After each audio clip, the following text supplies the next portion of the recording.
How's it going, folks? Mark from Like-Minded Lunatics coming at you with another Friday night reaction video. And boy, I'm excited about tonight's video. We're going to take a look at Motley Crue's Don't Go Away Mad, Just Go Away from their 1989 album, Dr. Feelgood.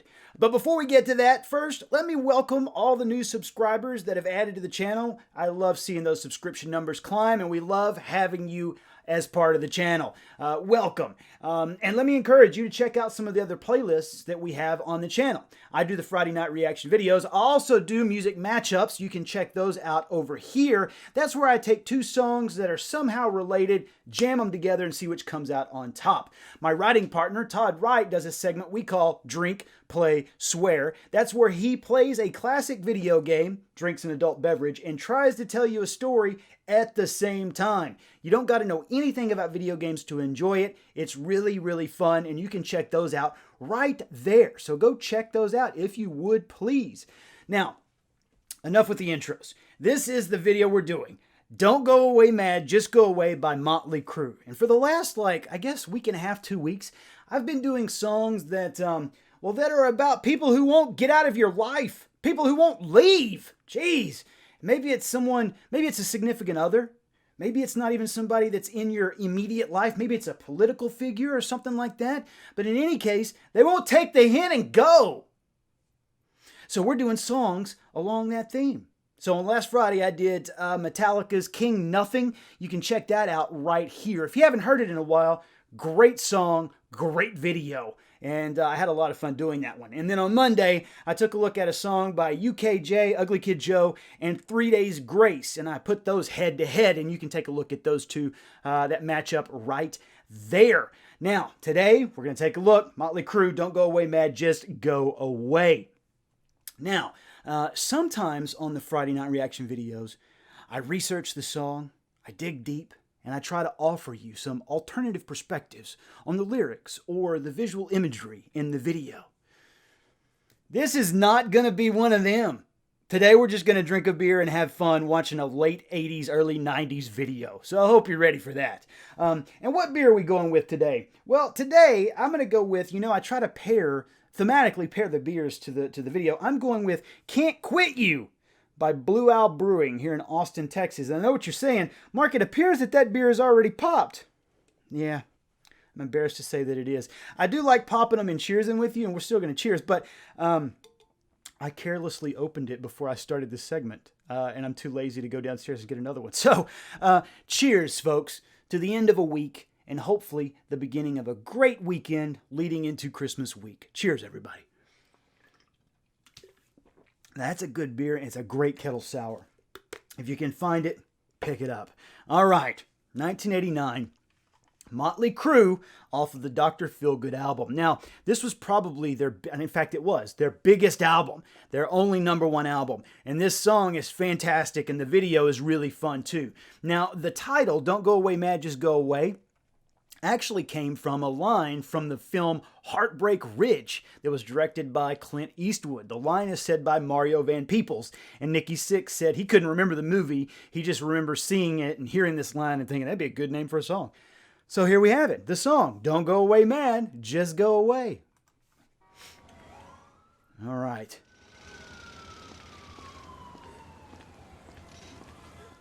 What is this man throwing away? Can you see? I don't even know. Ah, you hate to see that. Running the dog off. Mister, that was trash. Uh-oh, uh-oh. This lady looked like she just broke her heel. Oh, maybe this guy's going to help her out, What? She just gave that man her broke heel. What's this poor homeless dude going to do with a broke high heel? It's a flat. She gave him a flat. I already don't care for her.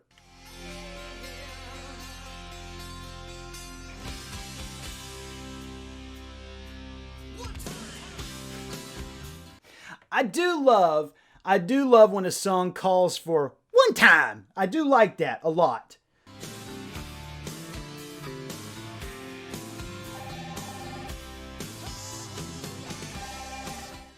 Uh-oh. They're calling Vince. They're trying to wake old Vince up.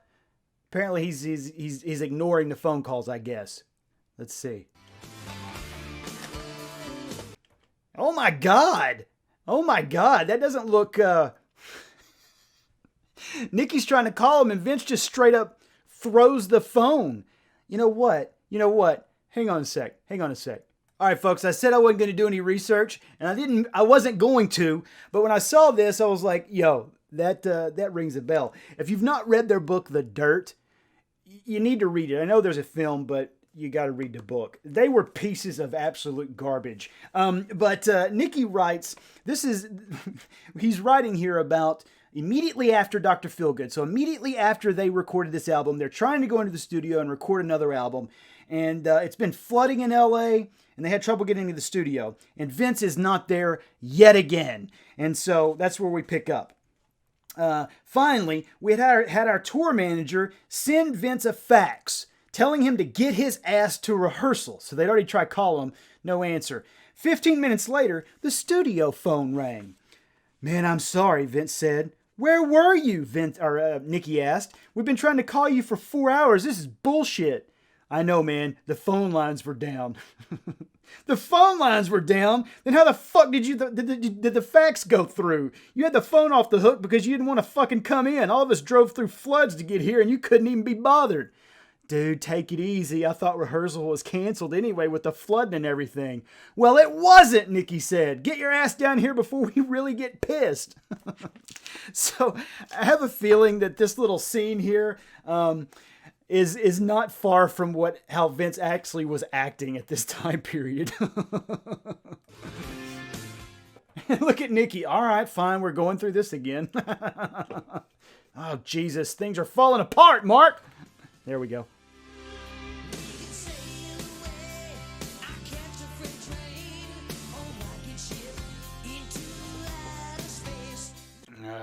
See. All right. If you don't know this album very well, Kickstart My Heart is one of the other big hits off of that song. And I think it's like the second or third verse goes, skydive naked from an aeroplane or a lady with a body from outer space. My heart, kickstart my heart. They've already used this lyric. Did you hear them? Listen to them. They've already used this lyric.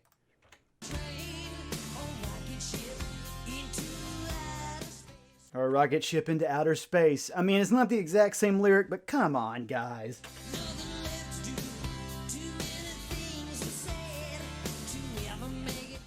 Look, and here's the boys presumably walking down Sunset, maybe? I'm not sure. It looks like Vince is not even in the same city with them, which makes sense, because at this time period, apparently, they did not have a great relationship with Vince Neil. But here we have Nikki Sixx. He actually wrote this song. Mick Mars, and then the one and the only Mr. Tommy Lee. Now, what a lot of people don't know is that Tommy Lee is not wearing this fanny pack as some sort of... he's not carrying around his keys or his wallet. No. This serves a therapeutic function. A lot of people don't know this, but he had to carry his penis in it. It was so huge. That's not true at all.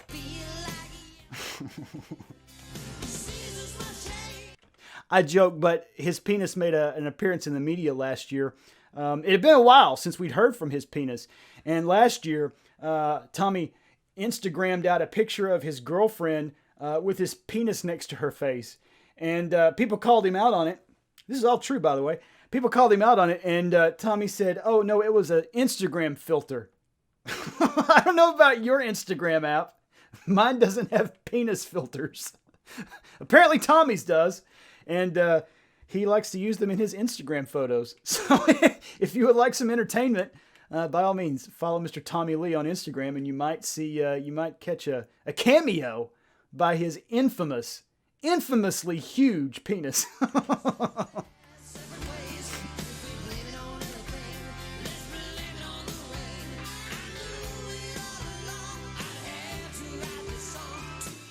Now, see, this is the kind of lyric that as a kid kind of confused me, right? Because Vince sings, let's blame it on the rain. I knew it all along. I'd have to write this song. Young to fall in love. Guess we knew it all along. It makes you feel like, Vince wrote that. And then when Vince quits the band, or when he's more accurately fired, you're like, oh my God, how are they going to write all these songs? The guy who wrote the songs is no longer in the... That's not true at all. Because Nikki Sixx wrote this song with Mick Mars. And Vince just barely sang it. That was confusing as a kid. You know, you see the lead singer singing them and saying, I wrote these things. Didn't write them.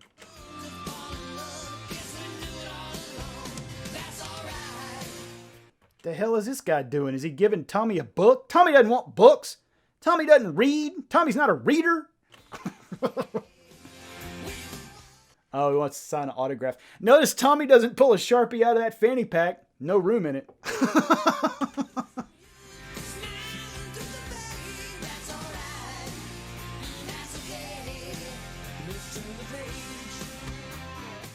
You know, I'm curious how many songs have the word have the phrase "turn the page" in it. I bet it's a lot.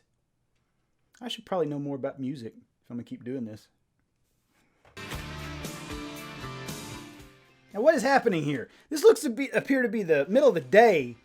Is this how girls dressed in LA in 1989, just hanging out on the street corner? I don't want to imagine anything untoward about these young ladies, but why are they dressed like that in the middle of the day? That didn't make a lot of sense to me. This video is confusing.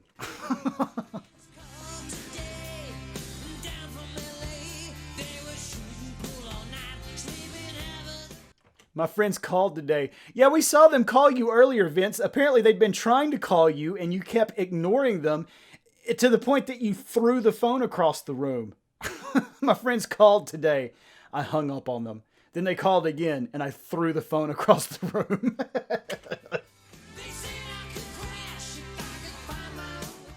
Oh, look, he talks to Tommy. Is that Tommy? I can't tell.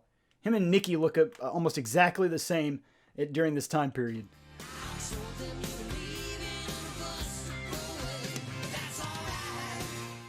Look at him just throwing shit into that suitcase. And let me ask you something. Why is there a cage of some sort in his New York apartment? Is he imprisoning people? Is he like Buffalo Bill? Or is that to cage Vince? Maybe that's to cage Vince. Or maybe it's to keep him out. Maybe when he knows he needs to be at the studio, he locks himself out so he doesn't sleep in all day.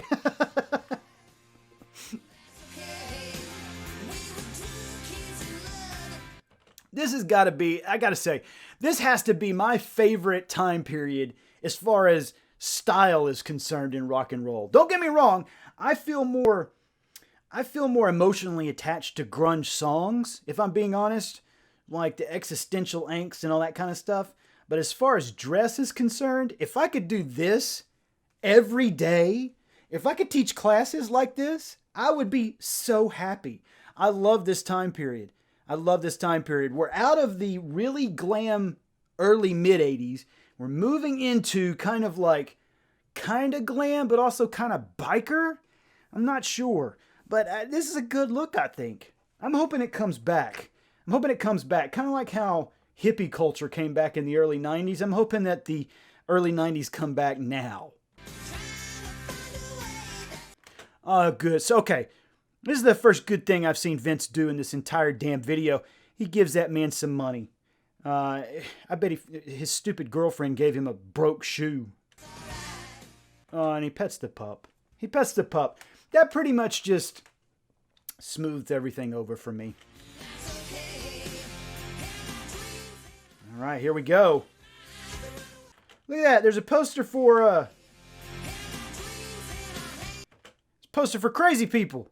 You ever see that movie? Stars Dudley Moore. It's pretty funny. One of the first films I ever saw a boom mic in the shot. I remember being a kid seeing that in the theater, and apparently projectionist hadn't lined up the film appropriately, and the boom mic was apparent. It was like that. It was like that in the shot. And I remember seeing that film going, what in the hell? And even as a kid, I was like, that's not very professional. How did that get printed? All right, so this is important. Vince catches a cab in New York. All right, keep that in mind. What is Tommy doing? He's doing like the Pete Townsend thing. Has anyone told him he doesn't play guitar? All right, now Vince is getting on a private jet, it appears. He had to get a cab to take him to a private jet. Makes 0 sense. Oh, Tommy's letting the dog play. Look at that. There's a lot of dog in this video. I like that. I like that. Makes me like the band even more. And now, Vince is now driving some sort of like 1930s roadster. This is literally the most impractical vehicle outside of an actual tank you could get to drive around in LA. Look at this thing.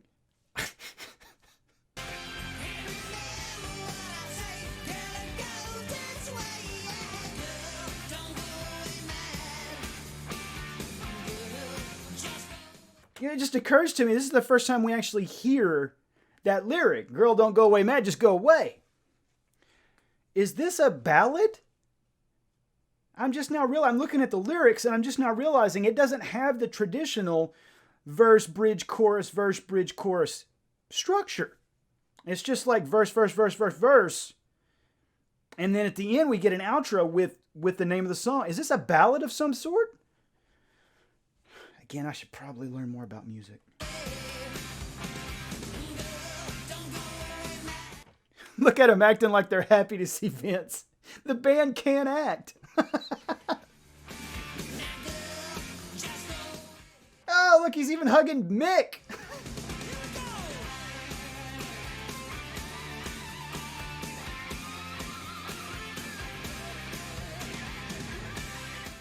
Look at Vince.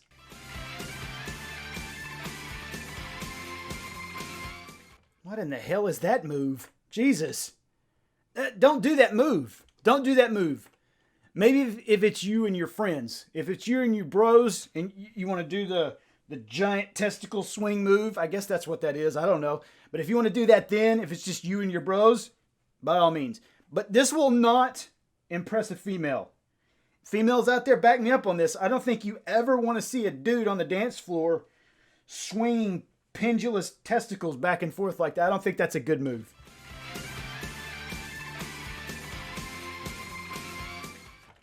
That's not a good move. David Lee Roth has kicks. Sammy Hagar has like punches. And Vince Neil has pendulous testicle move.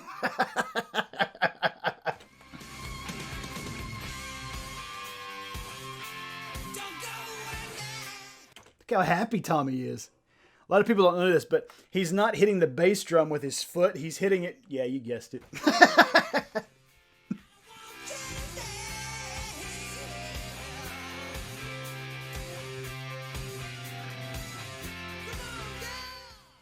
Did you see that? It looked like Vince was going to get up there and do like a David Lee Roth kick, and then he thought better of it. Watch him. I'm going to jump right off of it. Oh, shit, this is high. That's awesome. I'm going to jump off it. No, this is very high. My knees can't take it.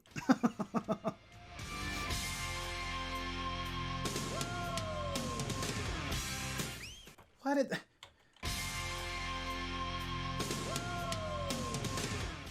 Leave people's things alone, Vince.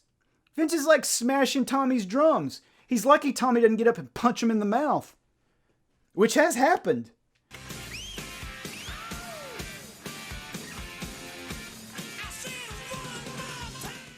I do like that. I like that. Those of you who have watched this channel before, I like it when lead singers call for guitar, call for drums. They call out numbers and stuff. One more time. I like that. I like that a lot. Oh, look at Tommy pointing at us. Yes. Yes. Rad. Yeah, if you've seen it, you know what I'm talking about.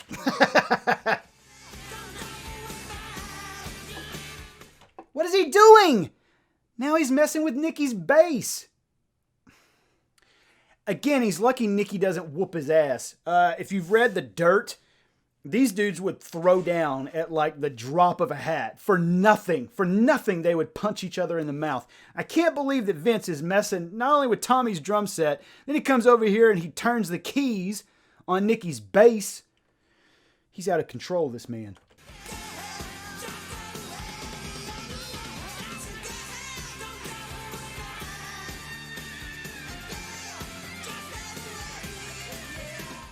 That's a good shot of the band.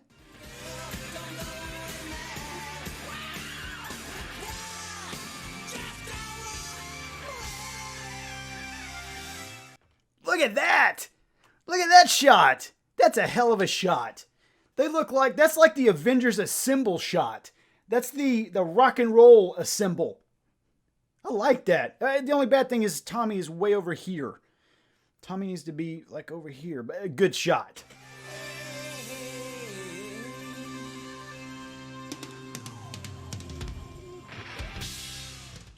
Whoa! And then we get that match cut right at the end. Stylistic. Stylistic. Is that it? Oh, that's it. Oh, we don't want to watch it again, do we? No, we don't want to watch it again. Well, that's it. Man, what a great video and a great song. And yeah, I know. I made fun a little bit, but it's only because I love this band so much. Same with Poison. I had some people annoyed with me that I joked around a little too much with Poison. You can watch that over here if you'd like to see what folks were upset with me about. But I love that band too. I don't feature bands on this channel that I don't like. Well, I did one time. That's not true. I kind of did one time. I took a look at Nelson right over here, and I wasn't happy about that one. But I redeemed myself, I think, at the end of that one. But what a great song by one of the best rock and roll bands, literally of all time. And man, hope you had fun. If you did, make sure to hit the thumbs up on the video. It sure does help us with YouTube's analytics. Leave me some comments if you are so inclined. I love interacting with the folks on YouTube. Make sure you subscribe to the channel and take care of yourself, folks. For me, next week is Christmas, so I hope you're going to have a safe holiday. Hope you're going to be safe and not go out and infect a bunch of people. Don't do that. Don't give people the Christmas gift of COVID. Don't do that. So take care of each other. And I'll see you soon, folks.